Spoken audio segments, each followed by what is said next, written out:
Chamber break here. Just got back from this weekend's Clarkson ELR match in Tipton, Kansas. It was an inaugural match out there at Ringneck Ranch. Put on by Steve Ream, and just an incredible amount of work went into that match. Having put on my own 22 ELR match, which is just a micro of the size of this match that I went to just this weekend, he did an amazing job. There were some technical difficulties, but it really was well put on for the very first time that match was put on. It was Saturday, Sunday, targets from 1813 to 3216, and on Friday was a practice day out to 2 miles. I think there were 4 targets starting at like a mile and then 2200, 2500 yards. They also had Applied Ballistics came with their Doppler radar and allowed, I believe, the first 50 to Doppler their bullets. I shoot cutting edge bullets. I'm on the Tacom Warner tool team, but I'm sponsored by Cutting Edge Bullets, and I use the 400 grain laser. And so I was excited to put that across the Doppler to see how my load performed, see how that bullet performed. Although many people have done it over the Doppler, I was interested in seeing my own load, the extreme spreads and standard deviation, which is the shot-to-shot variance in how identical they are when you shoot them. Back-to-back consistency is how you really do well in this sport, whether it's your body control, trigger control, or your ammunition or your cartridges. So 4 days before I went to leave for the match, which was Sunday last week, my bolt broke a piece off of it. Had nothing to do with the Pierce 10X action, but a piece broke on Sunday night while I was dry firing, and Dan Warner really bailed me out. He called Pierce, and they were able to get me a piece overnighted so that I could get it in and test it before I left on Wednesday. So I got to thank Dan for that, because that was pretty amazing to get that turnaround, because I thought I was sunk. I do have another 375. It's in an action that's basically too small for to get any velocity out of the loads that we need to do ELR. It's a stiller action, and it's in my Accurate Rifle Systems chassis, which I absolutely love shooting. It's just not capable of being put in the Pierce, or the Pierce put in that. But I thought I was going to have to go to the backup. So on Monday night, I developed an entirely new load, a load period for that other rifle, using an MTAC bullet, and which is a cutting edge MTAC bullet, and loaded enough of those in 24 hours to shoot the match if I didn't get the Pierce together. The Pierce is just able to get more velocity out of the bullet, more stable velocity,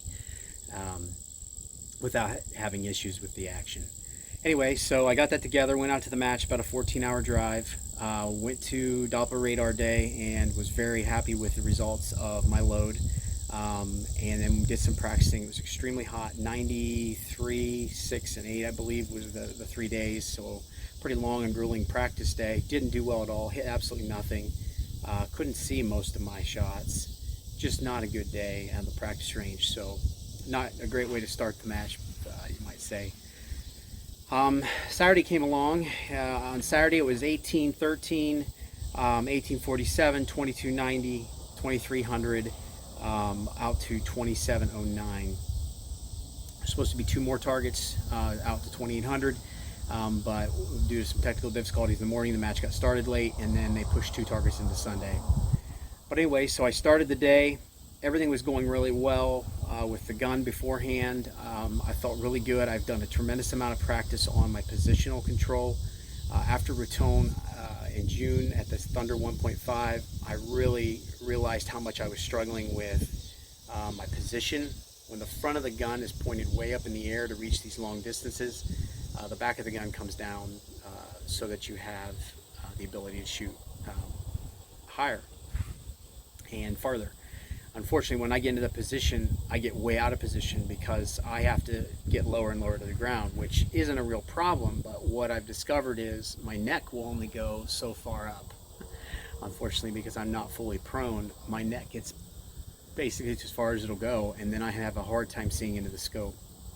I see a bunch of parallax issues, and that's basically, for layman's terms, it's just you're out of focus. It's not really out of focus, but let's call it that, since most people understand what that is. In other words, when I look through the scope, I might look at an object that my crosshairs are on, but it's not really there. It's not where my crosshairs are aiming is where the actual object is, because there's distortion in the way that I'm looking through the scope. So I worked really hard in the last month and a half on that, getting my position corrected, getting in a better stable position for shooting in that type of difficult position for me. And so the first day started, and I felt awesome. I had my speed under control, my trigger control, my position was great. Went 4 for 5 at 1847. Should have went 5 for 5, but I drifted over the top. And that's kind of always a goal of ours, is to have that consistency so that you can go back to back. We only have 5 shots per distance on six targets that day. And then there's 4 targets the second day. And then hit the next couple targets, 1 or 2, and then on the 2709 I went 3 for 5. Missed the first one, hit the second, third, and fifth.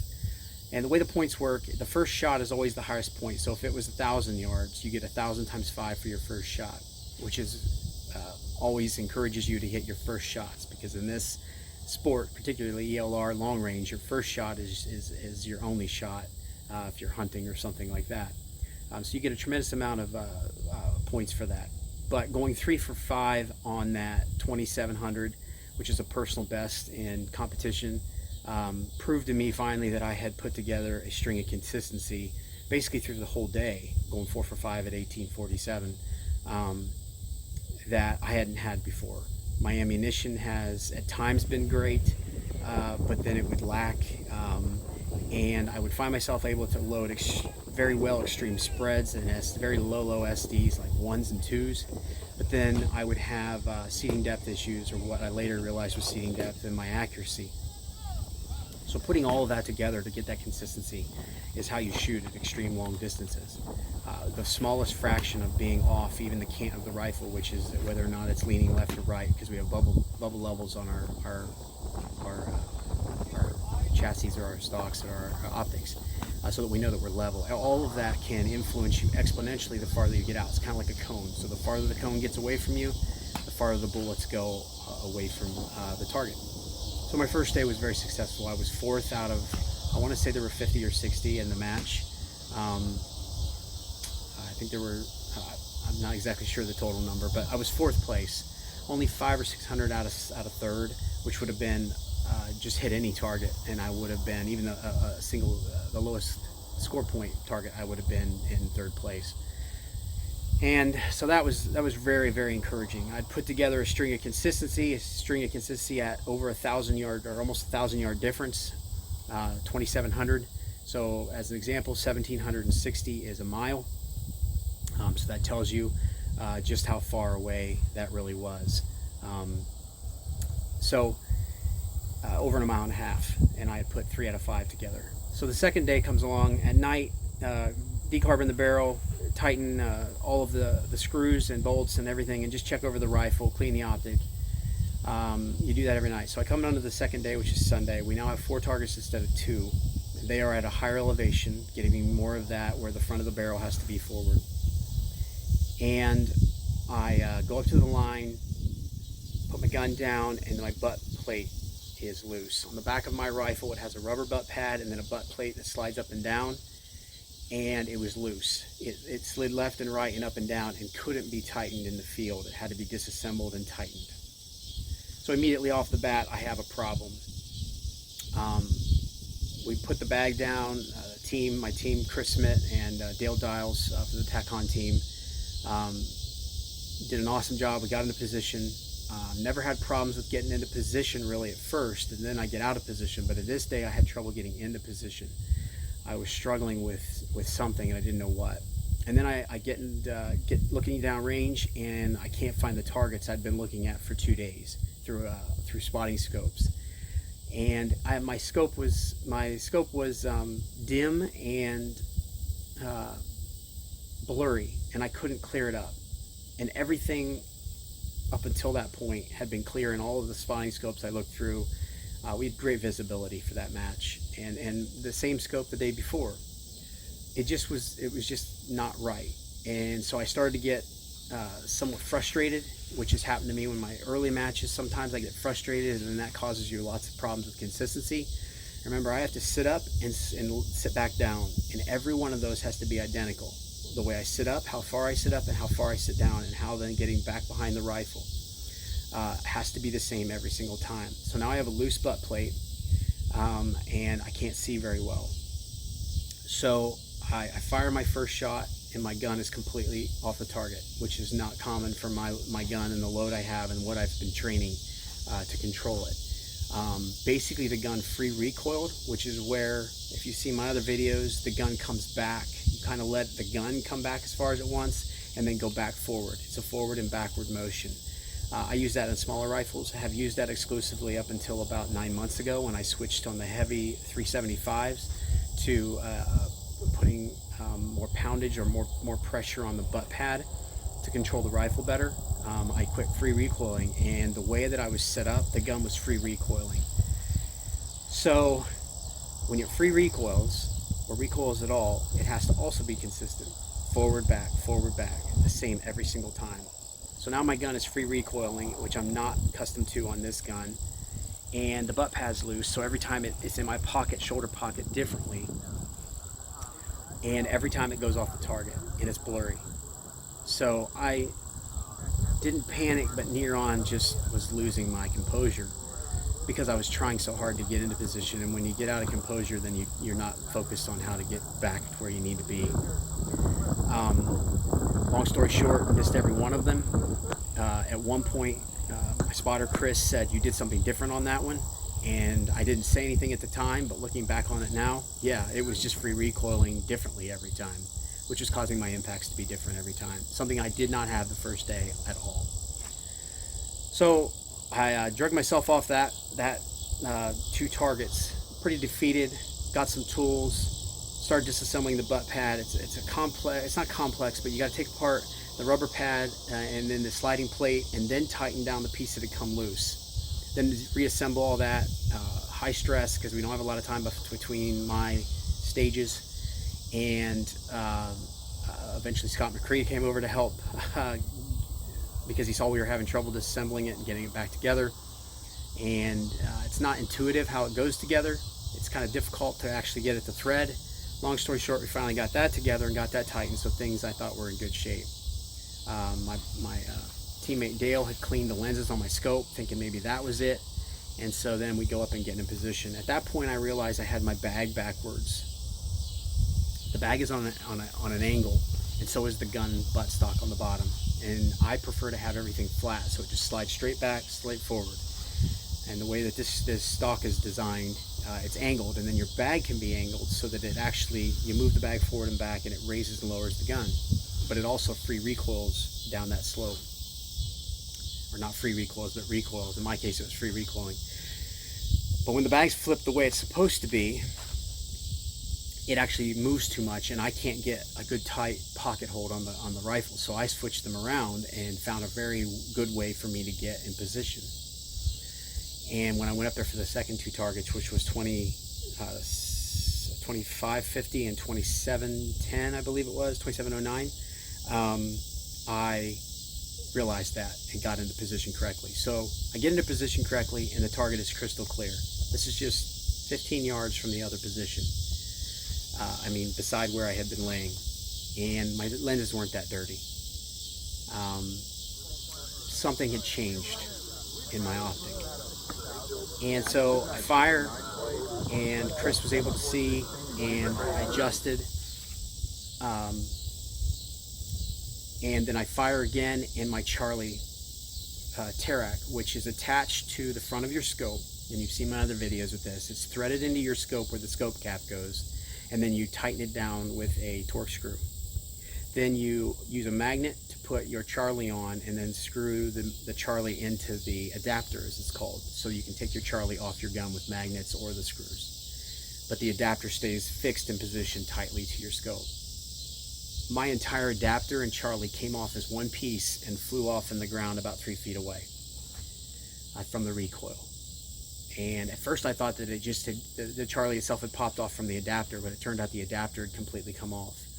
So we spent a lot of time making sure everything is level and consistent. And now Dale comes up from behind me, Chris is beside me spotting, and Dale puts the Charlie, just snaps it back on right through the threads, which had probably at that point stripped out, and goes off of his eye on whether or not it's level or even straight for that matter. And I fire again. And so basically I dance around, I'm sorry, these targets were 3,200. Yeah, this was the second day. So I danced around the 3,200 targets, and there was 30, 31 and 3,200. And I really had high hopes to hit the 32, so I'd have a personal best in the match. And my ammo was there, everything was there, but I was inconsistent. So as I talked about that cone, when it's real close to you, it's a point, like a funnel.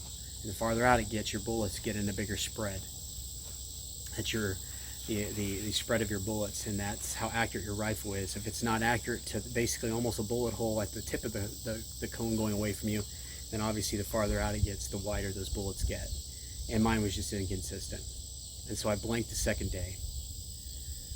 I only fell to 19th. I actually thought I'd fall into the 40s, which was actually pretty surprising. Had I hit just a couple targets, would have moved me up every bit of 5 or more spaces. Had I hit an early target, like first hit, second hit, a couple times, hit 4 shots, I would have had a good day. This happened to me at the NRA Nationals last year. I was in 5th last year at the NRA Nationals after the first day, and then the second day I didn't hit anything, only I didn't have equipment problems last year. This year I had a slew of equipment problems. All on the second day. I had prepped to not have equipment problems, and something happened that I had never thought could happen. But it did. But I'm not disappointed at all by the results, because I always want to move up the board, as you've heard me say. I always say that the gun's not the problem, you are, or you're the problem, not the gun. And so I improved and worked on myself and my position, and just under the stress of the match didn't realize I had a bag backwards. I do believe that the Charlie was already either slipping off the scope or canted on the first 2 targets of the second day, and that's what was causing my difficulty seeing. And then when we took it off and cleaned it and put it back on, it adjusted it to clarity or something again for those second 2 targets. It just wasn't right for the 1,800 2,900 yard target. And then it was right at the 31 and 32, but it kept popping off every single shot. So things happen, but I got a personal best in a match. I had a personal best consistently, 3 out of 5. And with only 5 shots, every shot counts. You want that first one every time, but I'll take 3 out of 5. I had hit some others throughout, so that meant I was able to get on target. Chris, my spotter, got me on target that first day with some amazing calls, just elevation-wise and wind-wise. And so I owe a lot to him in the showing I had. But I was 4th, and then I ended up 19th, so I didn't really place well. But I have a lot of success in that match versus other matches in the past.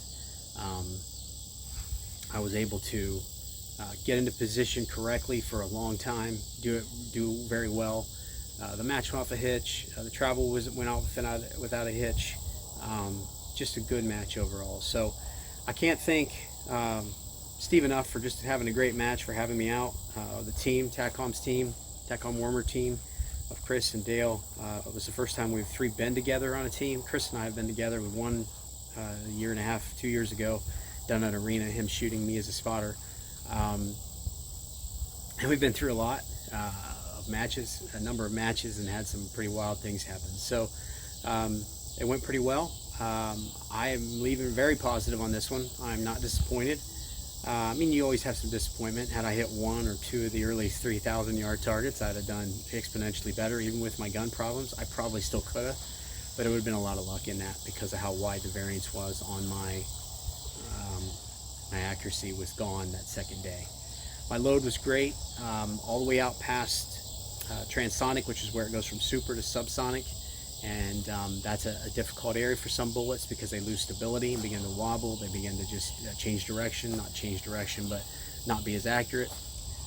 Things were just pretty good overall. So I'd like to have done better, but I said that last match, but in this match I definitely was in the running to do decent. The guy that won, Jesse, he did absolutely phenomenal on the score anyway. So I don't know that anyone was going to catch him, but it was feasible. You could always come out and just done awesome at those distances. So there you have it. That's my Clark's Knob ELR match, my second one of the year. Due to COVID, we had some delays and cancellations, and I haven't got out as much as I had planned during the season. I'm not sure what my next match will be. There's some rumors of cancellations of other matches, and then there's some other matches that have been said they were going to have them anyway. So I don't really know where we're going to go from here. But we've improved, moved forward, which is really important. My load is my loading, reloading. I changed my reloading procedure. I changed my position, my trigger pull, and my fitness all in a month and a half. I changed what I've been doing because it wasn't getting me any better results. And so I'm not sure which one of them really did it, but I know my reloading came up quite a bit. It's been a 5-year challenge of getting better, and I had a real jump this last month and a half in centricity, getting my centricity down a lot better and getting a lot stronger at that. I still have a long way to go. There are people that are much better loaders than I am. It's a passion of mine. It's something I enjoy doing. It's very relaxing once you get everything set up. But my position was strong when I had my bag correct, and I was set up correctly. Next time I have to pay more attention to the setup, how much the elevation of the ground is and where I'm sitting. Like, is my gun pointing up naturally because it's a little hill we're sitting on, or is it pointing down?